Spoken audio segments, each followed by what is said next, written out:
A very long time ago, in a far-off, distant realm where white sand dunes and great salt basins are whipped by the wind that carves faces within them, as well as without them. Crystalline structures that weave in and across and in between like branches with no leaves. And seeing these things, they stood watchful from sky to the floor, or there to somewhere nevermore.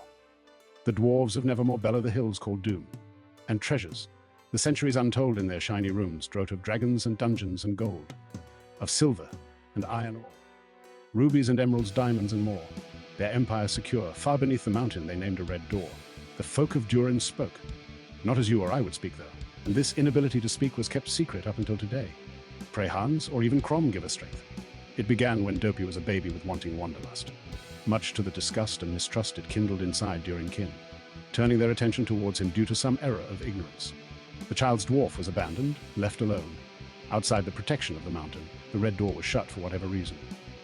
What decision preceded his parents to flee without their baby boy? Closed would be a red door's designation, until the timer. After some time the alignment once again be opened, and surely an official of the Star State might assign him a place in society. He would survive at least, no worries of hunger and cold alone, and unable to cry out. The little boy dwarf would have died, and when Grumpy found him alive while his life hung by a thread. Good thing Grumpy knew the boy was not dead. Hurry, a voice urged from the dark. I worry.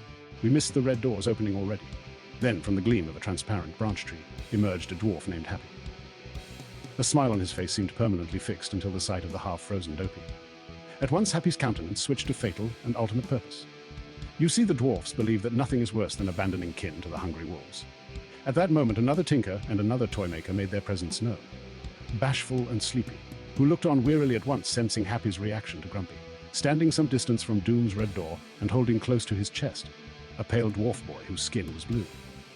Yours would be too if left to die outside as long as he had. For this very reason, the dwarf way of thinking left no room for racial inequality. Hardly. Their policy is protect the innocent. That's when Bashful made himself known and timidly chimed in. Hey guys, said Bashful, run for your lives.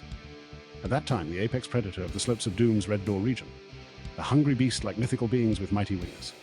And fire. It brings the terror of it, screams the flying reptile of nightmare dreams, also known as the dreaded pterodactyl. Several pterodactyl practically swarmed the night sky. They watched with hateful eyes, circling the dwarves tirelessly up high. With a screech of desperate desire, they swooped towards the dwarfs at once. Then someone in the distance produced a similar shriek of anguish and malice. The pitch was different, but to a pterodactyl, inconsistencies isn't interesting.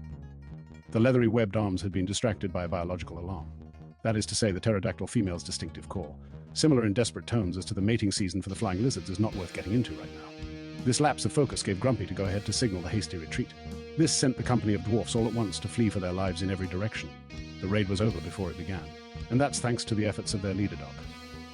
The small troop of renegade mountain kinfolk managed to rendezvous back at the assigned meeting point. Still at high alert, the first word the council spoke came from Happy, who said, glad we have practiced that a lot. Second order of business, what to do about this boy knocking exhausted at eternity's door. Fragile and brittle and ill as a puppy. Then Doc the leader addressed his man, saying, now men, listen to me. Grumpy, show us all your acquisition, please. Grudgingly, the dwarf, named Grumpy, placed the baby on the center table, where the hidden chamber lay below a pile of golden hay that was guarded by a musical gifted dog, whose name was Aesop. But I digress, the little lad had to be kept in a glass terrarium. And this was because currently, there was no beds in sight. For the safe space protocol, they always waited a short interval before they would emerge to the so-called surface above. Well, Doc asked, what shall we name him?